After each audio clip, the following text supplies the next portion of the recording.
Bienvenue à tous. Et puis, on va commencer la vidéo. En tout cas, le premier sujet, qui sera le sujet de cette vidéo-là, si jamais tu la regardes après en retransmission sur YouTube. Sinon, tu pourras regarder le live complet si jamais tu veux aller sur Twitch pour te spoiler la prochaine vidéo.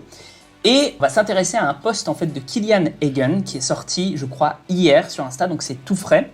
Et c'est un post dans lequel il parle d'un truc qui est très intéressant, c'est sa longue portion des triceps et le rôle de sa longue portion des triceps sur les tractions. Et je vais expliquer pourquoi ça peut sembler un peu paradoxal, mais que ça l'est pas vraiment. Et en revanche, après, et c'est ça qui va être intéressant, il y a un de mes abonnés qui m'a envoyé en fait par MP une réponse qu'il avait faite à Kilian, et Kilian lui a répondu derrière. Et là, je suis moins d'accord avec ce que dit Kilian. C'est-à-dire que je suis plutôt, pour spoiler un peu les choses, d'accord avec ce qu'il dit au niveau des triceps, mais pour ce qui est de son avis sur les squats, et notamment les ischios au squat, ça va être un peu plus complexe que ça. Donc ce soir, tu vas apprendre comment est-ce qu'on bosse en fait ces triceps sur des tractions, et pourquoi est-ce qu'on bosse pas trop, à mon avis, ces ischios sur des squats. On va déjà lire tout bêtement ce qu'a écrit Kilian, parce que peut-être qu'il y a des gens qui écoutent la vidéo. Donc, je te présente mon triceps. Il a un bon volume, malgré le fait que je ne lui dédie aucune séance, mais c'est parce qu'il est vachement long, surtout la longue portion. Cependant, c'est un emmerdeur, car il fait tout le travail à la place des dorsaux lorsque je fais des tractions. Encore cette satanée longue portion. La semaine passée, il a eu la bonne idée de presque se déchirer. Heureusement, j'ai vu arriver le truc à temps et j'ai pu limiter la casse. Voici une illustration du fait qu'un point fort n'est pas toujours positif, surtout vis-à-vis du recrutement des autres muscles. Et là-dessus, je suis plutôt d'accord. On peut avoir en fait cette impression bizarre que on fait travailler nos biceps plutôt sur les tractions. Et peut-être qu'on ne peut pas faire travailler en fait nos triceps en même temps, parce que les biceps, ce sont des muscles antagonistes des triceps. Après tout, les biceps servent à faire la flexion de bras et les triceps servent, eux, à faire l'extension. Donc pourquoi est-ce qu'on peut travailler nos biceps et nos triceps dans un mouvement où on fait principalement de la flexion de bras? Bien en fait, c'est plus compliqué que ça, parce que le triceps, il a 3 chefs. Donc il a, là, je ne sais pas si on voit ma souris, je crois qu'on la voit de toute façon. Là, il a du coup le chef latéral, là le chef médial, donc ce sont 2 chefs qui sont monoarticulaires, c'est-à-dire que en fait ils viennent prendre leur source sur l'humérus et ils finissent sur le radius ou l'ulna. Là je t'avoue que en gros c'est un gros tendon qui prend l'olécrâne. On s'en fout véritablement que ce soit le radius ou l'ulna, j'ai un trou de mémoire, mais dans l'idée c'est juste qu'ils le font sur en fait l'avant-bras, d'accord? Donc en fait, ils servent juste à étendre le coude, d'accord? Et ce chef-long-là, lui, il va prendre en fait son origine sur la scapula, d'accord? Et son insertion exactement dans le même tendon en fait que celui des autres chefs du triceps. Qu'est-ce que ça veut dire? Eh bien, ça veut dire qu'en réalité, le triceps, ce chef-là long du triceps, il va pouvoir permettre de faire la rétropulsion de l'épaule. D'accord? La rétropulsion de l'épaule, ça veut dire quoi? Ça veut dire que il fait exactement ce mouvement-là, mais surtout, les grands dorsaux aussi font la rétropulsion de l'épaule. D'accord? D'ailleurs, c'est marrant parce que c'est un schéma de Delavier. Et on voit en fait que Delavier a choisi de ne pas mettre les triceps comme muscles moteurs sur les tractions. Les muscles moteurs sont un peu plus en rouge foncé, donc c'est un des choix de sa part, mais ça veut bien montrer que pourtant on sait que ça fait la rétropulsion et que c'est le même rôle que les grands dorsaux. Donc peut-être que il aurait fallu le mettre en moteur.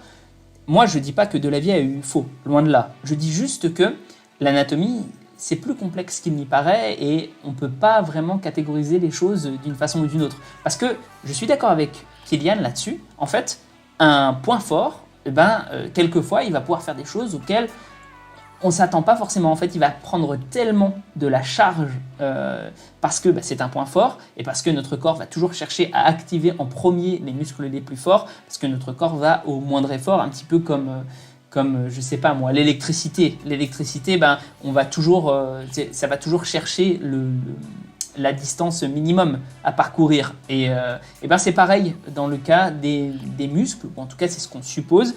Les muscles, notre cerveau va activer toujours celui qui va nous demander le moins d'efforts pour faire le mouvement. Et donc, le muscle qui est le plus avantagé, le plus gros. Maintenant, maintenant que tu sais pourquoi est-ce que le triceps peut être activé dans ce genre de mouvement-là et pourquoi c'est pas un problème, je vais quand même t'expliquer un truc. C'est que tu te dis, mais oui, mais d'accord, mais ça reste quand même un extenseur du coude. Ça reste un extenseur du coude, donc quand il s'active, il devrait étendre le coude, d'accord? Et du coup, se retrouver à faire un mouvement complètement contradictoire à celui des biceps, en fait. Et pour le coup, ce mouvement opposé devrait s'annuler et en fait, on devrait basiquement faire des contractions isométriques, c'est-à-dire des contractions où notre muscle ne bouge pas, même si le muscle se contracte. Eh bien, en réalité, ce serait vrai si on activait tous les chefs du triceps en même temps. Et on peut, en tout cas, il semblerait qu'on puisse activer ce chef-là, ou en tout cas des fibres de ce chef-là, pas indépendamment, parce que je pense qu'il doit toujours y avoir une activité, mais en tout cas suffisamment pour que ça puisse aider à ce mouvement-là.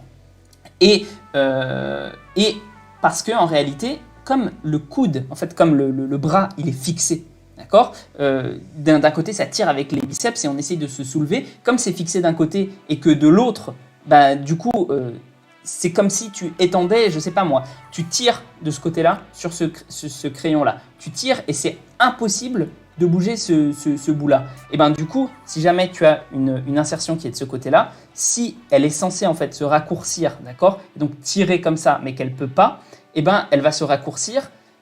Ça va tirer sur l'autre point, d'accord, quand il va se raccourcir, et ça va tirer vers là. Au lieu de tirer, même si le but c'est de se compresser et donc de tirer dans les deux sens en même temps, comme il ne peut pas bouger de ce côté-là, ça va faire cette action-là. Je ne sais pas si j'arrive à être très clair, c'est pas vraiment le point, c'est pas vraiment d'insister pendant longtemps là-dessus, mais c'est juste pour te faire comprendre que y a des subtilités. Ok ? Donc là-dessus, je suis plutôt d'accord avec Kylian. Et je vais parler d'autres trucs qui me semblent être intéressants. Et surtout de la chose sur laquelle je ne suis pas d'accord avec Kylian dans son explication sur les squats.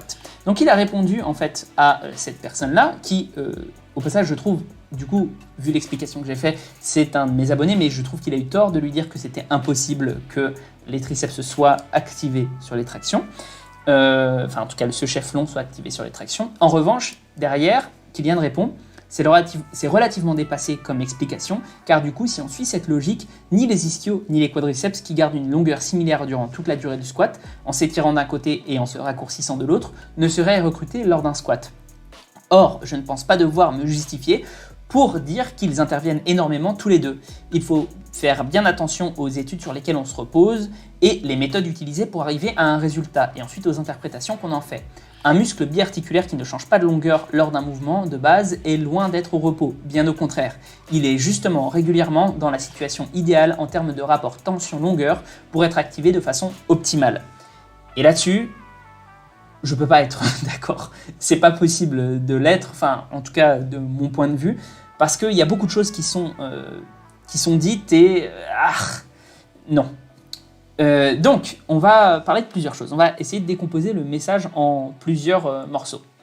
D'abord, si on suit cette logique, ni les ischios ni les quadriceps qui gardent une longueur similaire durant toute la durée du squat, en se tirant d'un côté et se raccourcissant de l'autre, ne seraient recrutés lors d'un squat. La question, c'est pas le recrutement déjà, c'est la tension qu'ils subissent. C'est-à-dire que si jamais tu veux faire... tu as, un certain recrutement, et je vais expliquer ça plus tard avec le paradoxe de Lombard en fait, parce que là j'arrive pas à être très clair, mais c'est pas parce qu'un muscle est recruté qu'il est forcément moteur dans l'action. Je sais que ça peut sembler bizarre, mais c'est très important à prendre en compte. Bref, le truc aussi c'est que, je vais situer un petit peu les ischios et tout. Là, il parle par exemple des ischios et des quadriceps qui gardent une longueur similaire durant toute la durée du squat. Déjà, c'est pas vrai.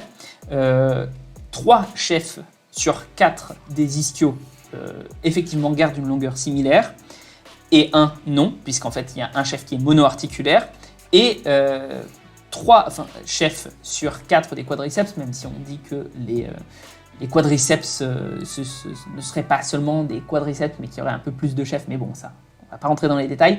L'idée, c'est juste de dire que on a 3 chefs sur 4 du coup des quadriceps tel qu'admis qui sont eux monoarticulaires et qui du coup changent de longueur. Il n'y a que le rectus femoris qui ne changerait pas. Donc tu as cette espèce de rapport inverse. D'un côté, tu en as un qui reste à longueur constante et de l'autre côté, tu en as 3 qui restent à longueur constante. Ça, faut bien le prendre en compte. Donc du coup, c'est pas vrai qu'il reste à une longueur constante, etc. Oui, il y a des chefs parmi ces groupes-là qui restent à une longueur constante, mais c'est pas le cas pour tous les chefs.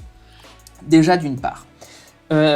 Ensuite, je ne pense pas devoir me justifier pour dire qu'ils interviennent énormément tous les deux. Eh bien si, en fait il faut se justifier pour dire qu'ils interviennent énormément tous les deux, et je vais expliquer pourquoi. Il parle derrière des études, etc., qui ont été pas menées, machin et tout. Là, j'ai laissé une liste de 4 références, d'accord ? Alors ce ne sont pas des études, ce sont des articles faits par des scientifiques pour vulgariser. Mais pourquoi est-ce que j'ai laissé ces 4 références-là ? Parce que en réalité, il y a plein d'études qui sont citées dans chacun de ces articles-là. Alors certaines sont les mêmes, etc. Mais du coup, le consensus va plutôt dans le sens où les ischios ne sont pas si activés de ça durant les squats. C'est même pire que ça. Les ischios ne grossissent pas après, ou pas de façon significative en tout cas, contrairement aux quadriceps. Donc, parce que, évidemment, hein, après, on peut dire oui, les moyens de mesure, tout. Non, si les moyens de mesure sont mauvais, ils seraient mauvais pour les ischios et pour les quadriceps. Or, là, on voit un grossissement significatif des quadriceps, mais pas des ischio-jambiers quand on fait du squat. Ce qui est encore plus marrant, c'est que si on va un petit peu plus dans le détail, on se rend compte que, dans le grossissement des quadriceps, en règle générale, le squat ne stimule pas très bien le rectus femoris, donc le seul chef polyarticulaire. Donc, ce qui veut dire qu'en réalité, tous les chefs qui sont polyarticulaires et qui restent à longueur constante, qui, d'après Kilian, devraient du coup être les plus activés possibles parce qu'ils sont dans la longueur optimale, en fait, ce sont a priori les chefs qui s'activent le moins. Et pourquoi est-ce qu'on a cependant une activation des ischios quand on fait du squat? Parce qu'on a une légère activation, hein. On n'a pas une activation complète, on n'a pas du coup beaucoup de tension, et c'est pour ça qu'ils ne grossissent pas, mais on a quand même une activation. Pourquoi c'est le cas? Eh bien parce que là, on va parler du paradoxe de Lombard. C'est-à-dire que, effectivement, on a nos muscles qui se tendent, mais en fait, il faut bien comprendre quelque chose, c'est que en faisant se tendre là, le genou, en faisant s'étendre le genou de cette façon-là, eh bien, on va avoir... le genou, en fait, il va faire comme ça, quoi. Hein, il va faire... on va le mettre comme ça, il va faire comme ça, d'accord? Et si jamais, là, les ischios qui sont reliés aux hanches et aux genoux restent tendus durant cette partie-là du mouvement, et bien, en fait, les quadriceps vont, d'une certaine façon, transmettre l'énergie aux ischios pour que la hanche se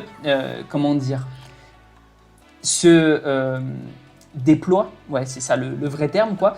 Et donc, en fait, les quadriceps participent via les ischios. Donc, c'est pas les ischios qui produisent de la force, les ischios, ils ont juste comme rôle de rester tendus, c'est pour ça qu'ils ne reçoivent pas beaucoup de tension. Et les quadriceps, en fait, participent à l'extension de la hanche.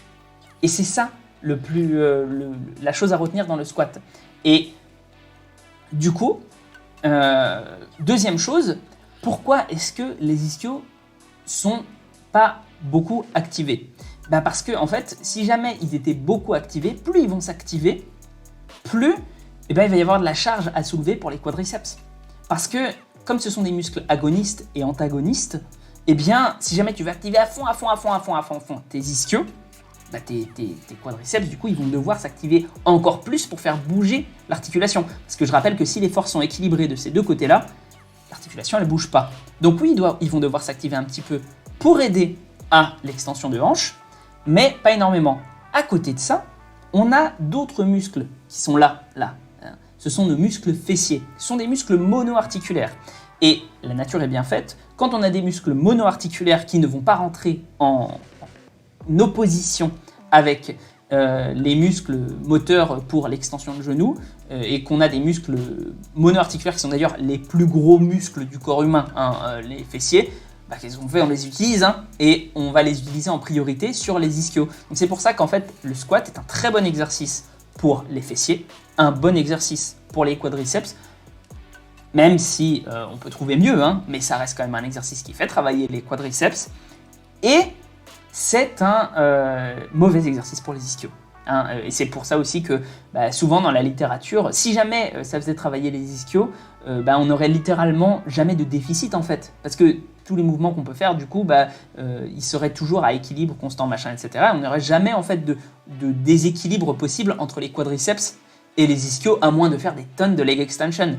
Or, dans la littérature, et on le voit particulièrement pour les femmes, il y a beaucoup plus, peut-être, je sais pas, parce qu'elles font plus de squat, j'en sais rien, ça c'est pas moi qui fait dire ça, mais il y a un déficit souvent de force entre les quadriceps et les ischios.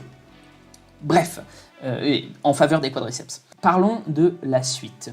Donc, un muscle biarticulaire qui ne change pas de longueur lors d'un mouvement de base est loin d'être au repos, bien au contraire, il est justement régulièrement dans la situation idéale en termes de rapport tension-longueur pour être activé de façon optimale. Eh bien non, comme on l'a vu, du coup, c'est pas parce qu'il est à longueur optimale, parce qu'effectivement, un muscle est à longueur optimale quand il est légèrement, on va dire, étendu, et on va dire pas loin de sa position médiane, hein, voilà. Eh bien, il peut exercer plus de force. Hein. Quand il est dans cette position-là, il peut... comment dire, c'est là où on a le plus de lien entre les ponts d'actine et de myosine, de force active en tout cas. Mais c'est pas pour autant qu'il va recevoir le plus de tension. Je sais, mais c'est comme ça.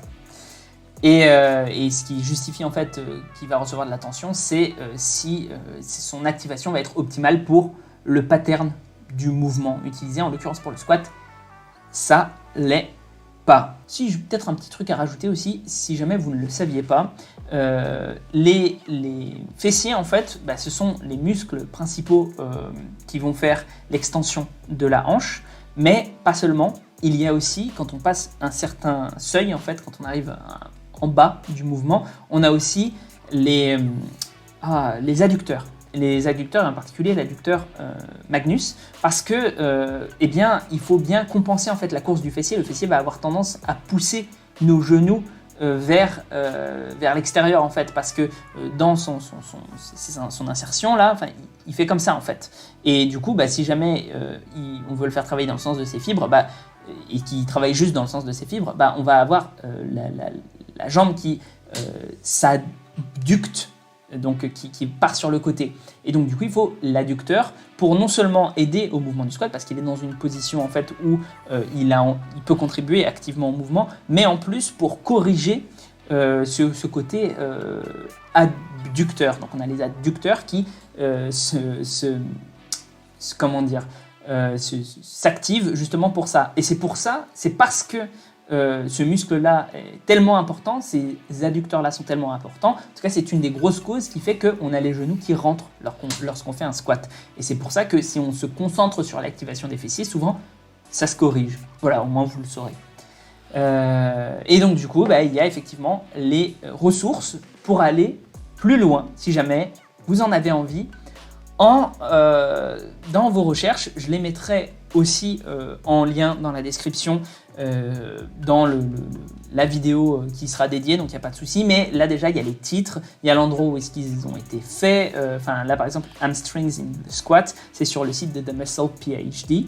Donc c'est un docteur en sciences du sport. Tous les gens qui ont fait cet article-là sont des docteurs en sciences du sport, de toute façon, sauf Greg Nuckols. Mais Greg Nuckols, c'est un peu... déjà, il est en train de passer sa thèse, et puis en plus, c'est un petit peu le big boss du game anglophone, donc franchement, même s'il n'a pas de PhD, je mets sa parole encore plus haut que celle des docteurs en sciences du sport. Pour tous ceux qui regardent cette vidéo après, en rediffusion sur YouTube, n'hésitez pas à liker, partager, vous abonner, à contribuer à la chaîne en me soutenant. Là, il y a un petit bouton, soutenir. Ça m'aide pas mal, parce que comme je l'expliquais en début de vidéo, en ce moment je suis en train d'essayer d'activement de chercher des financements pour faire de meilleures vidéos. Et si jamais les vidéos vous plaisent et que vous avez envie de m'aider, vous pouvez le faire.